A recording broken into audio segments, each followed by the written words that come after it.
আমাদের মেইন ডোরে এরকম একটা কলাপসিকেল গেট, কলাপসিকেল নাকি কেসি গেট, আচ্ছা যেটাই হোক এটা দিয়েছি। তারপরে যেটা দরজা দিয়েছি এটা হচ্ছে এভাবে আরও ক্লোজ হবে, অনেক কঠিন।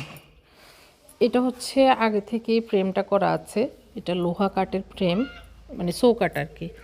আর এখন নতুন নতুন এই দরজাটা লাগিয়েছি, এটা হচ্ছে এই যে নতুন নতুন কবজা দিয়ে এইভাবে ঝালাই করে এটাকে এই লোহা, এটা হচ্ছে পুরোটাই লোহার দরজা। লোহা দরজাটা আমি একটু ডিজাইনটা দেখাই, এটা একদম মনে হচ্ছে যে এটা পুরোটাই মনে হচ্ছে কাঠের দরজা, এটা একটা লোহার দরজা। তো এটা মাঝখানের এই ফুলটা আমার ভালো লেগেছে, তাই এটা দিয়েছি আর কি। আর হচ্ছে এটাকে এইভাবে কাঠের দরজার মতো করে বানানো হয়েছে এইভাবে, যাতে করে একদম ভিতর মোটা, একদম সলিড। তো পিছনে আবার শীট দেওয়া আর কি এরকম। তো এটা একটা কাঠের দরজা, মানে সরি, এটা একটা লোহার দরজা, এখানে হচ্ছে লোহার গেট।